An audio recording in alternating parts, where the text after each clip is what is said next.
Let's begin Chapter 2. Hurry, the Scrooge of America. The first sermon in the world was preached at the creation. It was a divine protest against hurry. It was a divine object lesson of perfect law, perfect plan, perfect order, perfect method. 6 days of work, carefully planned, scheduled, and completed, were followed by rest. Whether we accept the story as literal or as figurative, as the account of successive days or of ages comprising millions of years, matters little if we but learn the lesson. Nature is very un American. Nature never hurries. Every phase of her working shows plan, calmness, reliability, and the absence of hurry. Hurry always implies lack of definite method, confusion, impatience of slow growth. The Tower of Babel, the world's first skyscraper, was a failure because of hurry. The workers mistook their arrogant ambition for inspiration. They had too many builders and no architect. They thought to make up the lack of a head by a superfluity of hands. This is a characteristic of hurry. It seeks ever to make energy a substitute for a clearly defined plan.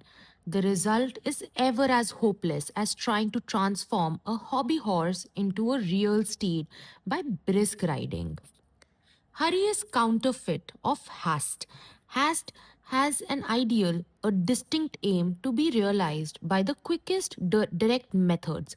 Haste has a single compass upon which it relies for direction and in harmony with which its course is determined. Hurry says, I must move faster. I will get three compasses. I will have them different. I will be guided by all of them. One of them will probably be right. Hurry never realizes that slow, careful foundation work is the quickest in the end. Hurry has ruined more Americans than has any other word in the vocabulary of life. It is the Scrooge of America and is both a cause and a result of our high pressure civilization. Hurry adroitly assumes so many masquerades of disguise that its identity is not always recognized. Hurry always pays the highest price for everything, and usually the goods are not delivered. In the race for wealth, men often sacrifice time, energy, health, home, happiness, and honor. Everything that money cannot buy, the very things that money can never bring back. Hurry is a phantom of paradoxes. Businessmen, in their desire to provide for the future happiness of their family, often sacrifice the present happiness of wife and children on the altar of hurry. They forget that their place in this home should be something greater than being merely the man that pays the bill. They expect consideration and thoughtfulness that they are not giving. We hear too much of a wife's duties to a husband and too little of the other side of the question. The wife, they tell us, should meet her husband with a smile and a kiss, should tactfully watch his moods, and be ever sweetness and sunshine.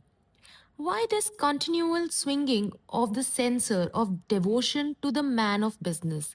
Why should a woman have to look up with timid glance at the face of her husband and to size up his mood? Has not her day too been one of care and responsibility and watchfulness?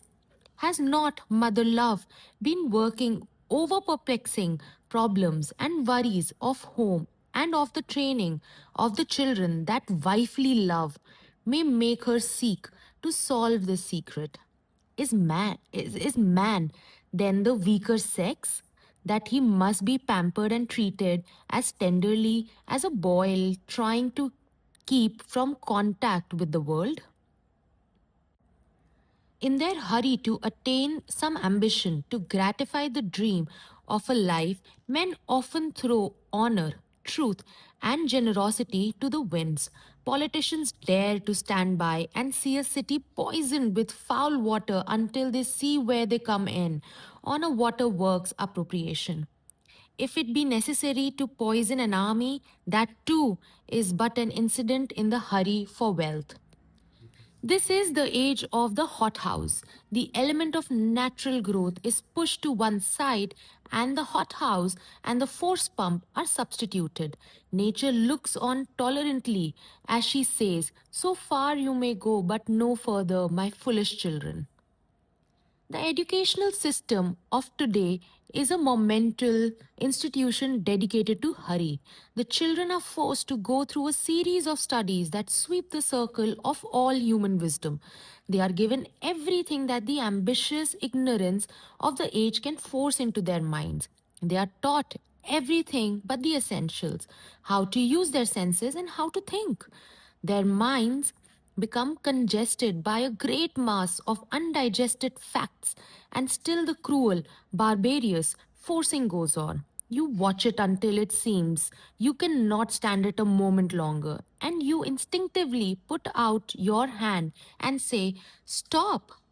This modern slaughter of the innocents must not go on." Education smiles suavely, waves her hand complacently towards her thousands of knowledge prisoners over the country, and says, "Who are you that dares speak a word against a sacred school system?" Education is in a hurry because she fails in 15 years to do what half the time should accomplish by better methods. She should not be too boastful. Incompetence is not always a reason for pride, and they hurry the children into 100 textbooks, then into ill health, then into colleges, then into a diploma, then into life, with a dazed mind, untrained and unfitted for the real duties of living.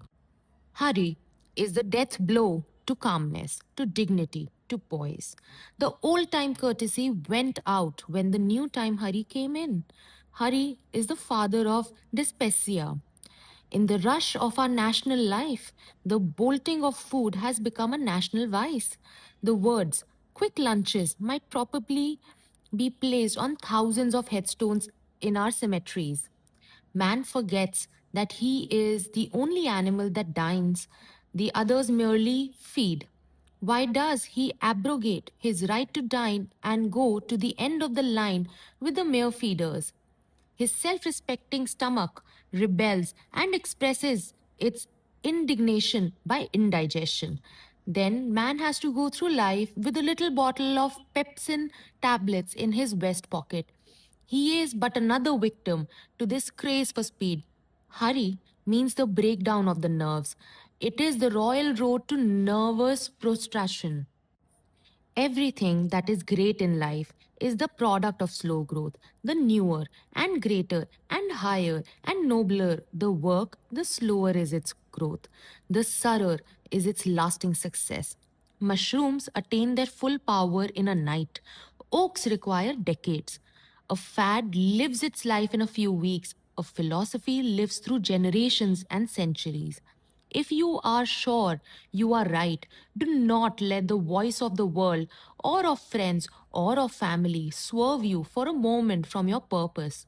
Accept slow growth if it must be slow, and know the results must come, as you would accept the long, lonely hours of the night with absolute assurance that the heavy headed moments must bring the morning. Let us as individuals banish the word hurry from our lives. Let us care for nothing so much that we would pay honor and self respect as the price of hurrying it. Let us cultivate calmness, restfulness, poise, sweetness, doing our best, bearing all things as bravely as we can, living our life undisturbed by the prosperity of the wicked or the malice of the envious. Let us not be impatient, chafing at delay, fretting over failure, wearying about results, and weakening under opposition. Let us ever turn our face towards the future with confidence and trust, with the calmness of a life in harmony with itself, true to its ideals, and slowly and constantly progressing towards their realization. Let us see that cowardly word hurry in all its most degenerating phases. Let us see that it ever kills truth, loyalty, thoroughness, and let us determine that day by day we will seek more and more substitute for it, the calmness and repose of a true life nobly lived.